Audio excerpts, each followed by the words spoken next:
BNP একটা club, একটা ভাড়াটের সংগঠন, এটা তো বারবার বলেছি এবং এটা ইতিহাস জানে। মুসলিম লীগের একটা অংশ, জামাতের একটা অংশ, স্বাধীনতা বিরোধী যুদ্ধ অপরাধীদের একটা অংশ নিয়ে জনাব জিয়াউর রহমান সাহেব বিএনপি প্রতিষ্ঠা করে গেছেন। এরপর থেকে বিএনপি বারবার আমরা দেখেছি স্বাধীনতা বিরোধী চক্র, জঙ্গি সংগঠনের সাথে সম্পৃক্ত জামায়াত ইসলামী নেতাকর্মী, এছাড়াও মানে বাংলাদেশ বিরোধী শক্তির সাথে বিএনপির একটা আঁতাত বরাবর ছিল, এখনো আছে। এবং বিএনপির নিজস্বতা নাই, বিএনপি ভাড়া করে লোক দিয়ে তাদের সংগঠন চালায়, বিএনপি ভাড়া করে লোকজনদেরকে নিয়ে তাদের মন্ত্রী পরিষদে ঠাঁই দিয়েছে। বিশ্বাস হয় না? উদাহরণ দেই, জুনায়েদ সাকি বিএনপির নেতা না, আন্দালিব রহমান পার্থ বিএনপির নেতা না, ববি হাজ্জাজ বিএনপির নেতা না, নুরুল হক নূর বিএনপির নেতা না, রাশেদ খান বিএনপির নেতা না, জায়েদুর রহমান বিএনপির নেতা না। জুনায়েদ সাকি আজীবন বামপন্থী রাজনীতি করছে, ভণ্ড সাম্রাজ্যবাদ বিরোধী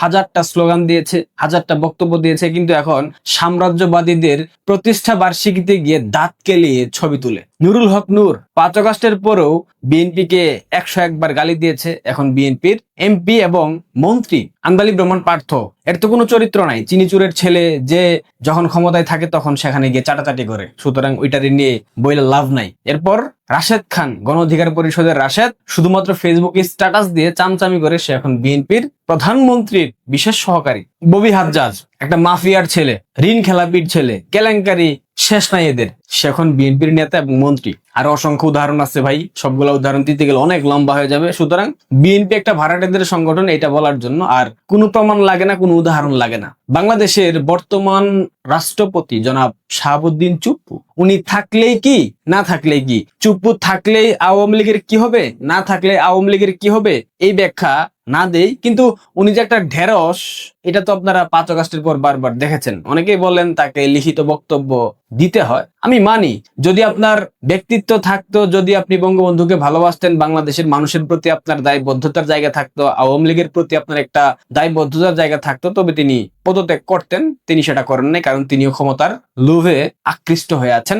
অনেকদিন পর জামায়াতের পদবালক জুলকারনাইন স্যার একটা স্ট্যাটাস দিয়েছে ফেসবুকে, দেখলাম বাংলাদেশের বর্তমান রাষ্ট্রপতি শাহাবুদ্দিন চুপ্পু শারীরিক অসুস্থতার কারণ দেখিয়ে পদত্যাগ করবে। এরপর বিএনপি সম্ভবত মন্ত্রী পরিষদ সচিব নাসিমুল গনি তাকে রাষ্ট্রপতি করার চিন্তা করছে।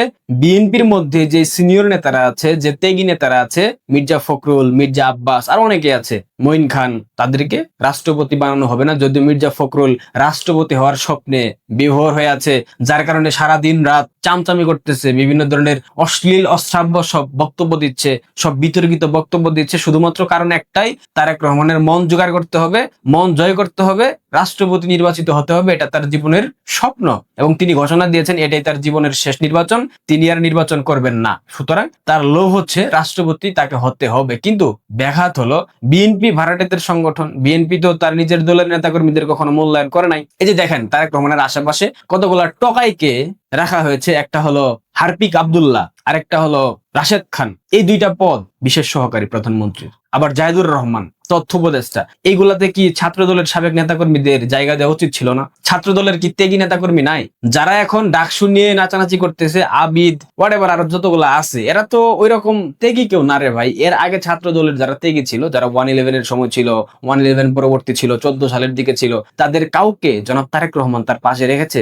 রাখে নাই। কারণ বিএনপি হইলো একটা ভাড়াটেদের সংগঠন, আর এই ভাড়াটেরা জনাব তারেক রহমানের নেতৃত্বে এখন রাষ্ট্রপতি বানানোর জন্য চিন্তা ভাবনা করতেছে হিজবুত তাহরিরের ঢাকা বিশ্ববিদ্যালয়ের প্রতিষ্ঠাতা সভাপতি, এই মন্ত্রী পরিষদ সচিব নাসিমুল গনিকে। চিন্তা করা যায়, হিজবুত তাহরির একটা আন্তর্জাতিকভাবে নিষিদ্ধ ঘোষিত জঙ্গি সংগঠন, এই জঙ্গি সংগঠনের যেই পৃষ্ঠপোষকতা করে এই মুহূর্তে, তাকে বানানো হচ্ছে বাংলাদেশের রাষ্ট্রপতি। তাহলে বুঝেন বিএনপি কেমন দেউলিয়া সংগঠন। বিএনপির নেতাকর্মীরা আমাদেরকে গালি দেন, ভালো কথা, সমস্যা নাই, কিন্তু আপনাদের দল এই যে বিতর্কিত সিদ্ধান্তগুলা নিচ্ছে, এগুলার শেষ কিন্তু ভালো হবে না। ইউনূসের সময় নাসিমুল গনি ছিল স্বরাষ্ট্র সচিব। স্বরাষ্ট্র সচিব থাকা অবস্থায় দুবার পাকিস্তান সফরে গিয়েছে। সেপ্টেম্বর মাসে, অর্থাৎ 8 আগস্ট ডক্টর ইউনূস যখন সরকার গঠন করে, এরপর 17 সেপ্টেম্বর সে পাকিস্তান সফরে যায়। 25 সেপ্টেম্বর পর্যন্ত পাকিস্তান অবস্থান করে। সেখানে সেই সফরে তাকে যারা বিমানবন্দরে এসে রিসিভ করেছিল, বাংলাদেশের পাকিস্তান নিযুক্ত রাষ্ট্রদূত এবং পাকিস্তান স্বরাষ্ট্র মন্ত্রণালয়ের বিশেষ সচিব দাউদ মোহাম্মদ বারিচ সে সেখানে 17 সেপ্টেম্বর থেকে 25 সেপ্টেম্বর পর্যন্ত অবস্থান করে কোথায় মিটিং করেছে, কার সাথে বৈঠক করেছে, এই ধরনের কোনো তথ্য তৎকালীন সরকার অর্থাৎ অন্তর্বর্তীকালীন সরকার প্রকাশ করে নাই। একজন স্বরাষ্ট্র সচিব বিদেশ সফরে গেল, কেন গেল, কোথায় গেল, কার সাথে বৈঠক হলো, এই ধরনের কোনো তথ্য সূত্র প্রকাশ করা হয় নাই। কিন্তু গোয়েন্দা সূত্র বলতেছে সে সেখানে হিজবুত তাহরীরের সাথে মিটিং করেছে, তাদের কয়েকটা উইংস এর সাথে সেখানে সাক্ষাৎ করেছে, তাদেরকে পুনর্বাসনের জন্য বাংলাদেশে প্রচেষ্টা চালিয়েছে। 24-এর 5 আগস্টের পর আপনারা দেখেছেন ঢাকা শহরের বিভিন্ন প্রান্তে হিজবুত তাহরীর মিছিল দিয়েছে, ঢাকা বিশ্ববিদ্যালয়ে মিছিল দিয়েছে, ওপেনে তারা পোস্টার কার্যক্রম পরিচালনা করেছে, তারা পোস্টার লিফলেট বিলি করেছে। 5 আগস্টের পর হিজবুত তাহরীর সবার প্রথম বিশাল মিছিল দিয়েছিল ঢাকা শহরে, এবং এই মিছিলের অর্থের যোগানদাতা এবং এই মিছিলের সকল কিছু পেছন থেকে ঠিকঠাক করে দিয়েছে এই স্বরাষ্ট্র সচিব নাসিমুল গনি, বর্তমানে যে মন্ত্রী পরিষদ সচিব। কি বুঝলেন? 5 আগস্টের পর এই যে জঙ্গিদেরকে ছেড়ে দেওয়া হয়েছে, জসিমউদ্দিন রাহমানি থেকে শুরু করে যতগুলা আন্ডারওয়ার্ল্ডের শীর্ষ মাফিয়া ছিল এবং হিজবুত তাহরীরের যতগুলা নিষিদ্ধ সংগঠনের নেতা ছিল, সবাইকে কিন্তু ছেড়ে দেওয়া হয়েছে।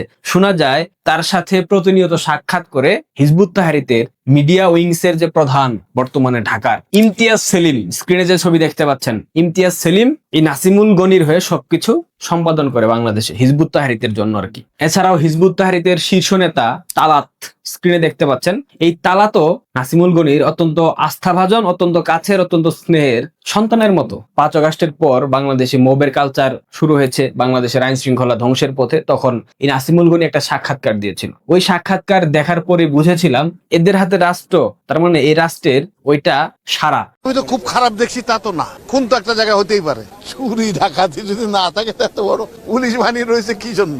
আমি তো খুব বেশি খারাপ কিছু দেখছি না। মানে আইন শৃঙ্খলা পরিস্থিতির প্রশ্ন তাকে করা হলে সে বলতেছে আইন শৃঙ্খলা পরিস্থিতির খারাপ কিছু সে দেখছে না, খুন তো একটা জায়গায় হতেই পারে, এটা তো খারাপ কিছু না।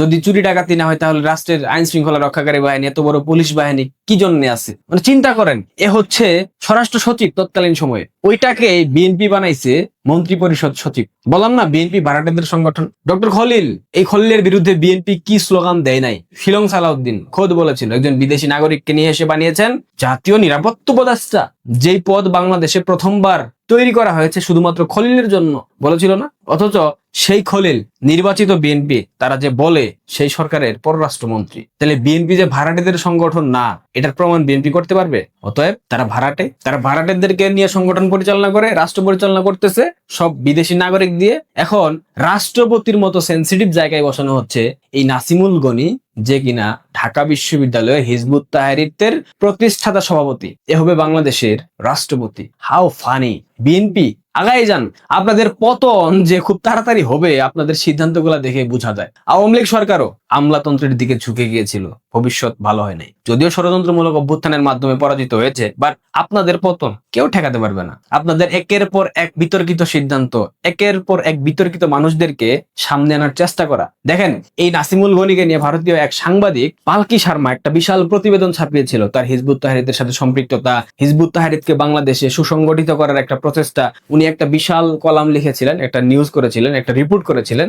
সেটা বাংলাদেশের তৎকালীন সময়ের অন্তর্বর্তীকালীন সরকারের যে প্রেস উইংস ওইটাকে নিন্দা জানিয়েছে, ওইটাকে তারা ফেক নিউজ বলে প্রচার করিয়েছে। তৎকালীন সময়ে নাসিমুল গনি ছিল স্বরাষ্ট্র সচিব। ভাড়াটে দিয়ে দল পরিচালনা করা আর নিজের বউকে বিয়ে করে দেশের বাইরে চলে যাওয়া, একই কথা। বুঝেন নাই কি বুঝাইছি? ভাড়াটে দিয়ে দল পরিচালনা করতে গিয়ে দেখবেন দল প্রেগনেন্ট হয়ে গেছে, এবং সেই প্রেগনেন্সির দায় কার তারেক রহমান নিজেও জানেন না। ভালো থাকেন, শুভ কামনা আপনাদের জন্য, ধন্যবাদ।